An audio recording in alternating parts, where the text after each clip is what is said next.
Bonjour à tous, on va faire une petite vidéo pour vous montrer comment utiliser les sous-menus, parce que c'est une question qui m'a été demandée. Et vous allez peut-être en avoir besoin pour votre projet, donc je vous montre ça rapidement. Donc là j'ai une petite démo, je suis sur la page d'accueil où il n'y a rien. Donc là j'ai mes menus principaux, hein, classique, login, add boycott par exemple. Et là j'ai rajouté un menu admin, qui contient deux sous-menus en fait. Donc là je suis sur /admin. Alors évidemment, vous, c'est pas forcément admin, hein, ça sera peut-être profil, ou vous mettez ce que vous voulez. Hein. Et puis on peut imaginer que donc j'ai un lien boycott et un lien user. Et à chaque fois, ça va me charger une nouvelle vue, mais juste à ce niveau-là. Ça va pas remplacer toute la vue. Ici, quand je vais dans login, ben, ça me remplace toute ma vue par la vue login ou add boycott. Mais quand je suis dans la route admin, je vais pouvoir faire des sous-routes boycott et utilisateur user. Donc comment ça fonctionne? On appelle ça les nested routes. Donc dans votre fichier de route, le index qui est dans router, vous avez par exemple la route pour la page d'accueil, la route pour l'admin, et vous voyez qu'ici elle est un petit peu spéciale puisqu'on a ajouté une propriété donc children, qui est un tableau d'objets, qui contient ici deux objets, donc une route pour les utilisateurs. Donc quand je vais avoir le path user, le /user, je vais importer, en gros, je vais importer à la volée le fichier de userView qui va contenir, alors si je vous montre userView, il contient un H1 user. Alors j'ai mis boycott et user dans un sous-menu admin, mais ça ce n'est pas une obligation, hein. Ça peut être plus sympa des fois de mettre des sous-menus, plutôt que d'avoir tous les fichiers dans views.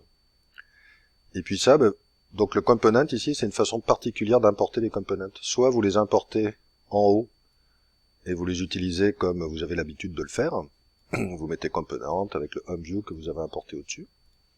Soit vous pouvez importer de cette façon aussi. Et ça va améliorer un petit peu votre... Bon, on pourra en parler plus tard, mais quand vous allez mettre le site sur sur un hébergeur, quand les personnes vont accéder la première fois au site, eh bien la vue user view et boycott view ne sera pas chargée au premier chargement de tout le site. Parce qu'en fait, tous les composants que vous avez ici, home view, admin view, about, login, add boycott, si vous n'avez pas cette façon particulière d'écrire les composants, il va tout charger sur quand vous allez charger la page d'accueil, en fait, ça va charger toutes les sous-pages, même si l'utilisateur n'y va pas. Et donc en mettant ça, en mettant ce système de component comme ça avec une fonction à l'intérieur, il va charger le composant seulement quand il en aura besoin. Et voilà, ça optimisera un petit peu la vitesse de chargement de la première visite. Bon, bref. Donc vous mettez vos routes, les nested routes, dans cet objet children, là. Et ensuite, si vous voulez évidemment que ça fonctionne, dans le admin view, il y a un truc à pas oublier.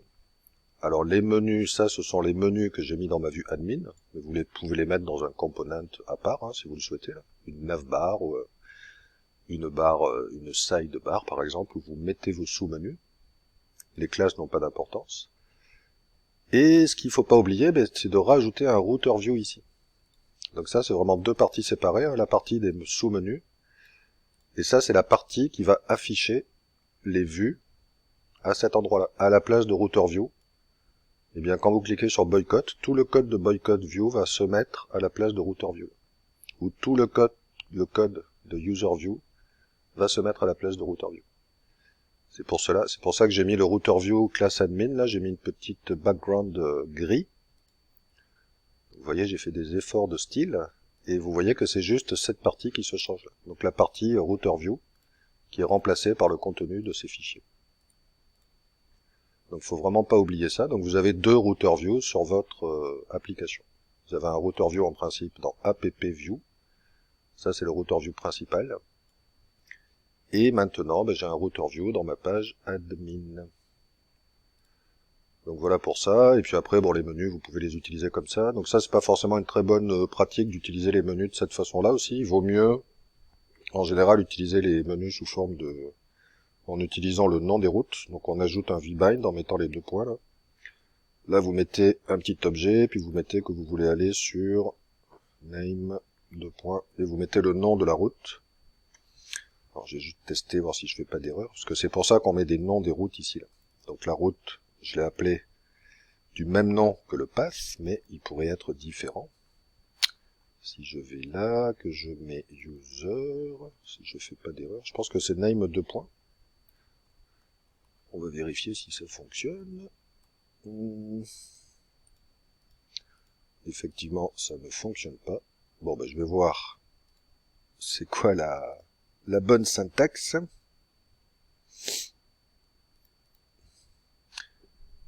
Ok, donc j'avais juste oublié de mettre les petites cotes, et puis bon là j'avais mis user à la place de boycott là, mais donc ça c'est une meilleure façon d'écrire vos routes en mettant le nom, c'est un petit peu plus long.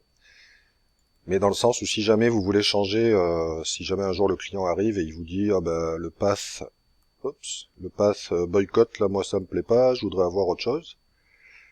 Ben si vous changez dans votre index, voilà. Vous pouvez changer le path boycott par exemple, il veut que ça soit boycott sans S. Bah vous, le nom, vous gardez boycott, parce que boycott avec un S, il apparaît nulle part, il apparaît que dans le programme, il apparaît pas sur le site. Donc là, vous pouvez changer juste le path, et vous n'avez pas besoin d'aller faire un recherche et remplacement dans tout votre code des paths, là, des URL. Si jamais vous n'utilisez pas le nom, vous êtes obligé d'ouvrir tous les fichiers qui utilisent ce lien. Donc trouver tous les liens, alors il peut y en avoir qu'un, mais il peut y en avoir 12, hein, donc ça peut être plus pratique. Donc là, vous gardez name boycott avec un S. Lui, il sait qu'il doit utiliser ce name avec un S, mais dans le pass, il va afficher boycott sans S.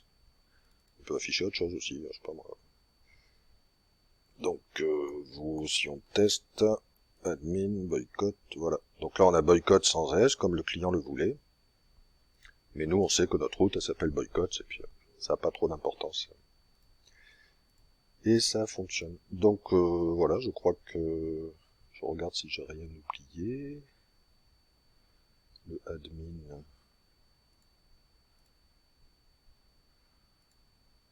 Voilà, ben n'hésitez pas s'il y a des questions, je pense que j'ai fait le tour.